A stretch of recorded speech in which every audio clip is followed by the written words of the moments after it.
Bonjour Michel. Bonjour Léa. Peux-tu commencer par te présenter s'il te plaît? Oui, bonjour, je m'appelle Michel Favré. Je suis donc passé par l'EXI de 1990 à 1993. Mon parcours avant l'EXI, j'avais fait un BTS en microtechnique. Et suite à ça, j'ai fait une classe prépa spéciale BTS pour rattraper une école d'ingénieur. Quel est ton poste actuel? Mon poste actuel, je suis PDG de la société Hydro-M, basée à Lagore, une société de 8 personnes, qui a vu le jour il y a de ça maintenant plus d'une trentaine d'années, 35 ans précisément. La société a été fondée par mon premier patron en 1985. Vous faites quoi dans cette société? On fabrique, on réalise du matériel hydraulique, principalement pour la pêche, la plaisance, la compétition. Et enfin, on va dire, on est spécialisé un petit peu dans tout ce qui est matériel en acier inoxydable et en milieu corrosif, on va dire. Quand et comment es-tu entré dans cette société? Alors, grâce à Alexis, en fait, j'ai eu l'opportunité, donc en cycle ingénieur, en dernière année, de faire, d'avoir ce stage de fin d'études à faire. Il s'avère que je suis arrivé à Hydro-M par un concours de circonstances. J'avais postulé à Poitiers dans une société sur laquelle ils avaient retenu ma candidature. Et une copine de ma promo, elle avait postulé à Hydro-M et avait été prise chez Hydro-M. Et donc, en fait, d'un commun accord avec les employeurs respectifs, en fait, on a fait un échange de stage parce que ça arrangeait tout le monde. Et c'est comme ça que je me suis retrouvé à Hydro-M. Quelles étaient alors tes premières missions dans ce stage de fin d'études? Oui, Hydro-M, c'est une société qui fabrique donc, du matériel, qui conçoit et qui fabrique. Donc, il y a eu des différents petits développements et on a fait surtout un développement pour une société qui se développait, qui fabriquait des colonnes de chromatographie, pour lequel en fait j'avais développé un système qui permettait en fait d'avoir un système d'étanchéité en fait sur la colonne de chromatographie pour maintenir un packing en pression. C'est un peu barbare comme vocabulaire. En gros, c'était ça. C'était plutôt intéressant, d'autant plus que là, le projet avait été de la conception à la réalisation à l'atelier et en fait à la mise en place d'un équipement en fait qui avait été fait chez le client de notre client en fait, qui était l'usine Sandoz à Bâle en Suisse. Voilà un petit peu le projet principal pour lequel en fait j'ai fait mon stage de dernière année. Tu as donc passé de nombreuses années dans cette société. Comment est-ce qu'elle a évolué depuis sa création et depuis que tu t'y trouves? Après, il y a mon parcours à faire dans la société, mais la société, comment est-ce qu'elle a évolué globalement, depuis 30 ans, la société est restée toujours sur un ensemble de secteurs d'activité liés au milieu à la fois marin et à la conception de matériel pour ambiance, on va dire, corrosive. Là, le projet en question, là, où j'ai mis les pièces en service chez Sandoz, c'était de par le fait qu'on fabriquait du matériel en acier inoxydable. Aujourd'hui, je dirais que la partie industrielle de ce que l'on fait représente 20-30% de notre activité, alors que la partie, on va dire, liée à tout ce qui est pêche, plaisance, compétition, voilà, c'est deux choses qui sont vraiment différentes. Bon, le seul point commun, en fait, c'est le fait de nos compétences à réaliser des matériels on va dire, qui tiennent en milieu corrosif, quoi.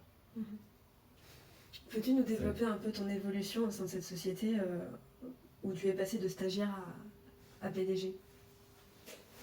Oui, donc en 1993, suite à la fin du stage chez Hydro-M, en fait, j'ai été embauché en CDD en tant que dessinateur projeteur, pour lequel on a développé du matériel pour une société qui fait de la réhabilitation de canalisation sans tranchée.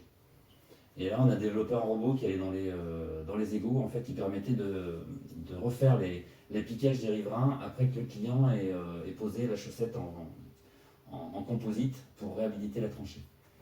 Et ça, c'est un projet en fait qui m'a occupé pendant, on va dire, pendant les 3 mois avant que je fasse ma petite performance euh, au sein de,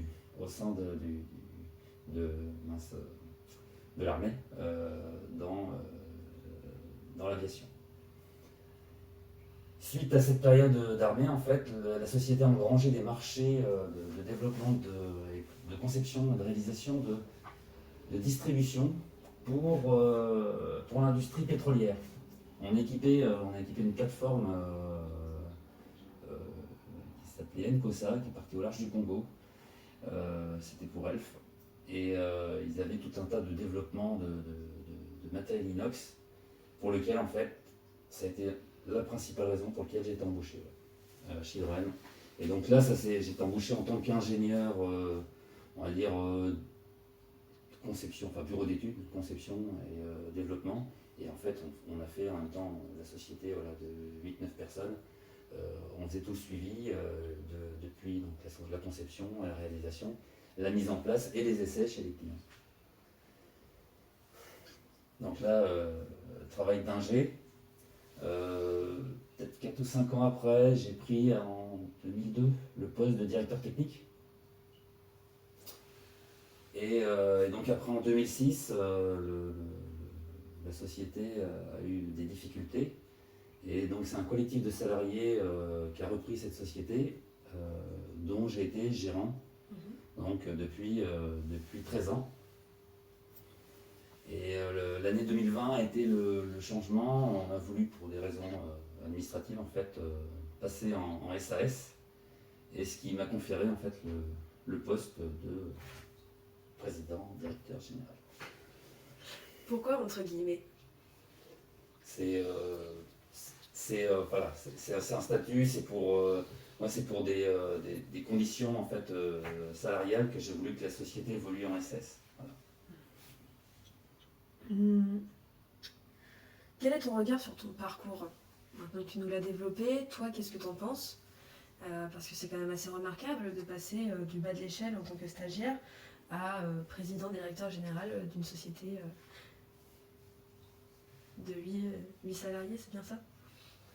Actuellement on est 9, dont un CDD et un apprenti. Ouais. On peut dire sur ce parcours, voilà.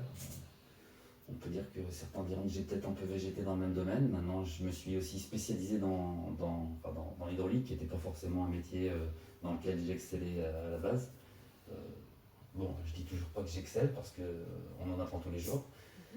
Donc, après, c'est l'avantage d'être dans une société, dans une PME, c'est que on touche un petit peu à tout.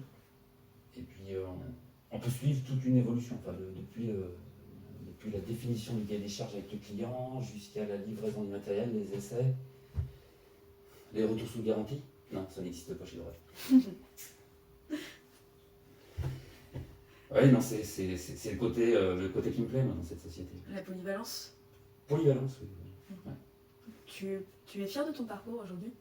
J'en suis plutôt content, oui. Enfin, tant que la société travaille bien et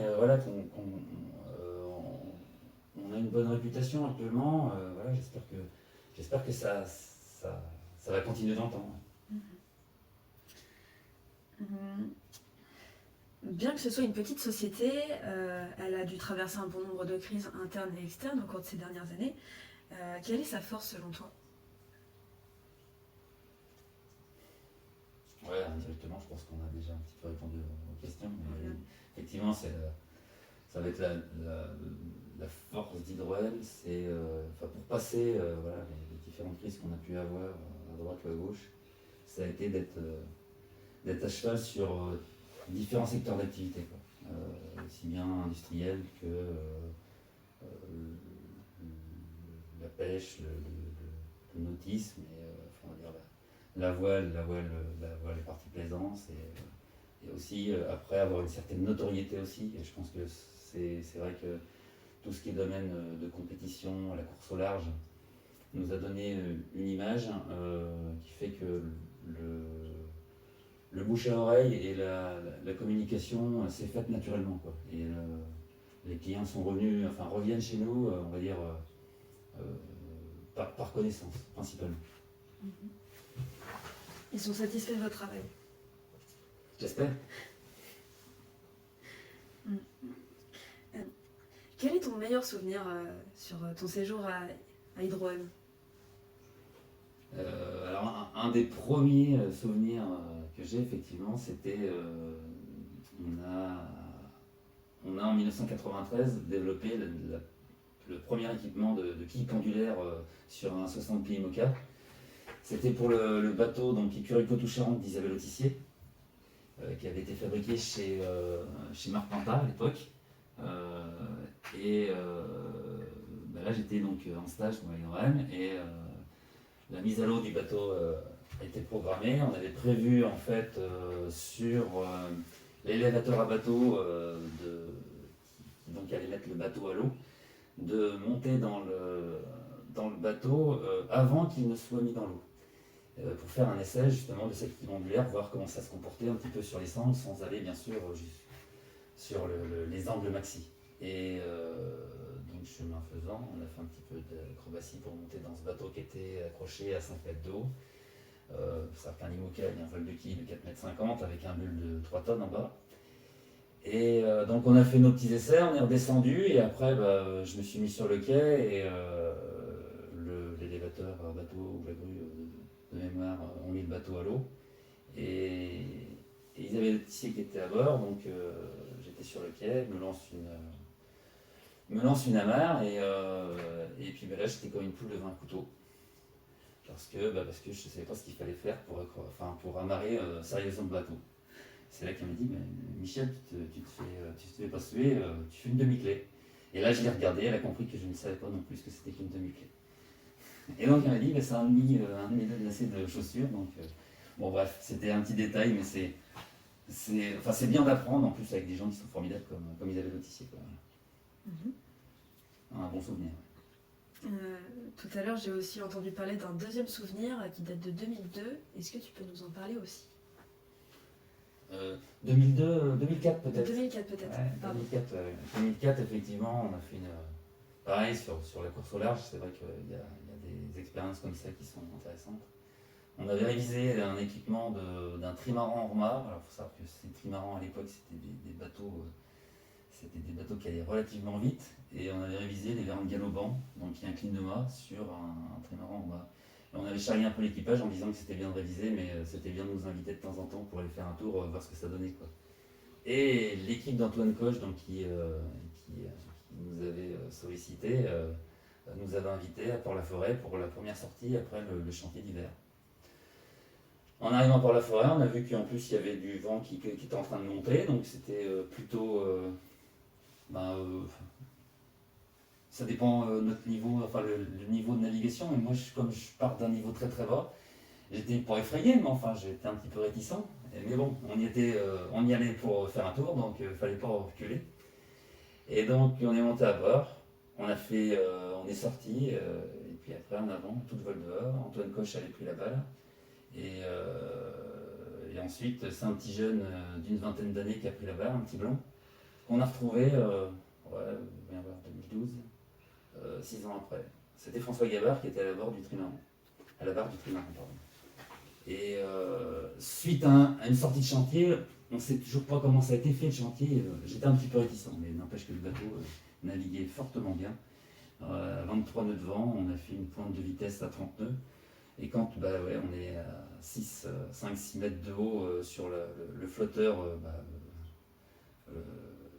en l'air, et que la coque centrale ne touche plus dans l'eau, c'est relativement impressionnant. Ça aussi, c'est un bon souvenir que j'ai eu sur du travail qu'on a réalisé en atelier. Tu as le réflexe Lexi, tu prends souvent des stagiaires de Lexi et tu viens récemment d'intégrer un jeune Lexien. Penses-tu qu'un parcours semblable au tien est possible aujourd'hui, quel que soit le type d'entreprise? Oui, alors j'ai le réflexe sexy, effectivement, c'est un peu normal, quoi. On a un réseau, il faut, enfin, il faut faire vivre notre école aussi. Donc voilà, oui, j'ai pris Antoine Brachet en stage de fin d'études. Après, on a du potentiel actuellement, donc je vais faire un petit contrat de CDD de 6 mois là, pour finaliser en fait ce qui est la continuité en fait de ce qu'il a développé pendant son stage. En règle générale, quel message ferais-tu passer aux jeunes de Lexi? Les jeunes de Lexi, je dirais, ouais, faut, faut qu'ils pensent qu'ils ont un réseau. Euh, il faut l'activer, enfin, faut travailler avec.